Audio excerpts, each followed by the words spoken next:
Hallo Leute, hier ist wieder Ino-chan und willkommen zu meinem neuen Tutorial. Wie ich bereits mehrfach angekündigt hatte, soll es diesmal um die Stormflower gehen, die Waffen von Lai Ren aus der Serie RWBY, auch Ruby ausgesprochen. Aus der gleichen Serie habe ich euch auch schon gezeigt, wie ich Yanks Amber Celica und Rubys Crescent Rose gebaut habe. Als Vorlage habe ich dabei natürlich wieder die Bilder von der Facebook-Seite des Serienschöpfers Monty Oum benutzt.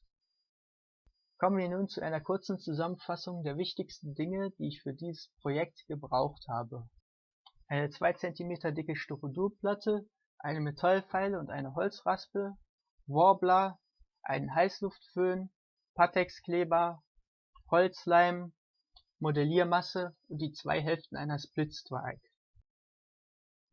Allerdings habe ich von der Nerf Splitstrike nicht die beiden blauen Hälften, sondern die beiden weißen Hälften benutzt.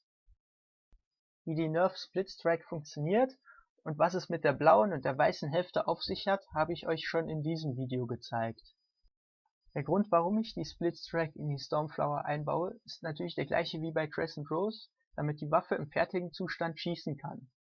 Aber beginnen wir nun mit dem Bau der Stormflower. Da die Innenseiten der beiden Hälften der Splitstrike jeweils komplett flach sind, habe ich erstmal einige Stücke aus Styrodur ausgeschnitten und habe die auf die Innenseiten aufgeklebt. Danach habe ich die aufgeklebten Styrodurteile dann mit der Holzraspel und der Metallfeile bearbeitet, um sie in etwa in die Form der Splitstrike zu bringen. Bei der Bearbeitung bin ich dabei genauso vorgegangen wie zuvor bei Ash's Icebow, das heißt, ich habe mit der Holzraspel erstmal alle groben Teile entfernt und dann mit der Metallfeile alle Feinheiten gemacht. Außerdem habe ich mit der Metallfeile auch das Wabenmuster auf der Oberfläche des Styrodur weggefeilt, um eine schön flache Oberfläche zu bekommen. Wie ihr sicherlich erkennen könnt, habe ich während der Bearbeitung immer wieder die beiden Waffen miteinander verglichen, damit sie am Ende möglichst symmetrisch aussehen. Als nächstes habe ich dann die Klingen der Waffen gebaut. Dazu habe ich erstmal die ungefähre Form der Waffen auf Papier abgepaust und habe diese Form dann auf eine Styrodurplatte zweimal übertragen. Dann habe ich die beiden Klingen zuerst mit dem Teppichmesser und dann mit der Hilfe der Holzraspel aus der Styrodurplatte ausgeschnitten. Die Holzraspel habe ich dabei wie eine Säge durch die Styrodurplatte bewegt. Auf diese Weise kann man sehr gut die einzelnen Kurven der Klinge ausschneiden.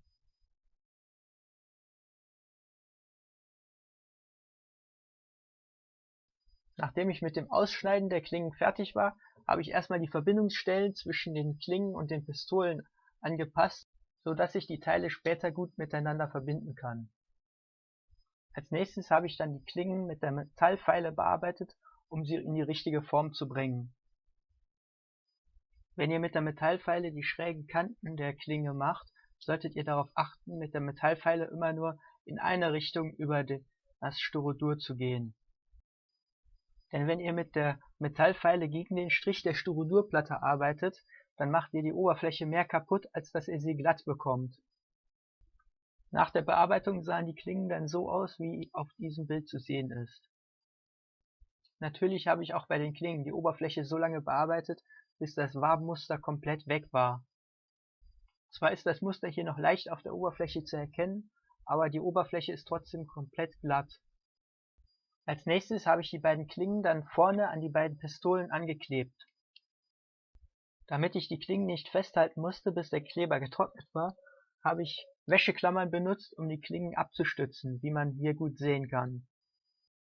Das hatte natürlich den Nachteil, dass sich auf den Klingen leichte Druckstellen abbildeten. Allerdings ließ sich diese durch leichte Bearbeitung mit der Metallfeile sehr schnell wieder entfernen. Als nächstes habe ich dann mit etwas Modelliermasse die Unebenheiten in der Oberfläche der beiden Nerf Blaster aufgefüllt. Außerdem habe ich die Rillen im Griff der beiden Nerf Blaster mit Modelliermasse aufgefüllt, um einen festen, soliden Griff zu erhalten. Danach habe ich dann noch ein Stück Styrodur unten am Griff angebracht, das das Magazin darstellen soll. Nachdem die Modelliermasse über Nacht ausgehärtet war, sahen die beiden Waffen dann so aus. Um die Oberfläche der Modelliermasse dann auch noch schön glatt zu bekommen, habe ich diese auch nochmal etwas mit der Metallfeile bearbeitet. Anschließend habe ich damit begonnen, die Waffen komplett mit Warbler zu ummanteln, um sie stabiler zu machen. Dabei bin ich wieder so ähnlich vorgegangen wie bei Ash's Icebow. Das heißt, ich habe die Waffe zuerst in mehrere Abschnitte unterteilt und habe dann für die Abschnitte jeweils passende Stücke Warbler ausgeschnitten und diese dann erhitzt und auf der Waffe angebracht. Dabei habe ich das Warbler zwischendurch immer wieder mit der Heizpistole erwärmt, damit es weich und formbar bleibt. Dabei musste ich nur darauf aufpassen, das Styrodur nicht mit der Heizpistole zu erwärmen, da das sehr empfindlich gegen Heißluft ist. Die überstehenden Ecken des Warblers habe ich jeweils abgeschnitten, sodass die einzelnen Warblerteile perfekt zusammenpassen. Dann habe ich die Nahtstellen der Warblerteile nochmal erhitzt und habe die beiden Seiten der Naht jeweils mit den Fingern zusammengeschoben, sodass die Teile miteinander verschmelzen. Nachdem ich dann beide Waffen komplett mit Warbler ummantelt habe, sahen sie so aus, wie ihr sie hier sehen könnt. Zuletzt habe ich die Oberfläche dann noch mit mehreren Lagen Holzleim grundiert, um die Oberfläche glatter zu machen. Statt eines Borstenpinsels habe ich dabei aber einen Schwammpinsel verwendet, da sich damit der Holzleim besser verstreichen lässt. Farbig bemalt habe ich die Waffen bisher aber noch nicht, da ich aus zeitlichen Gründen noch nicht dazu gekommen bin. Das werde ich dann erst nächste oder übernächste Woche erledigen können. Folglich sind wir jetzt wieder am Ende des Tutorials. Ich hoffe, ihr fandet es interessant.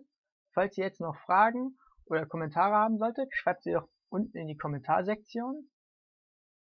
Falls es euch gefallen hat, dann gebt mir doch einen Daumen hoch. Und wenn ihr noch mehr Tutorials und andere Videos sehen wollt, dann abonniert doch meinen Kanal oder besucht meine Facebook-Seite, um meine anderen Cosplays zu sehen. Ansonsten sind hier noch ein paar andere Videos von mir, die euch interessieren könnten. Und damit sage ich dann Danke fürs Zusehen und bis zum nächsten Mal.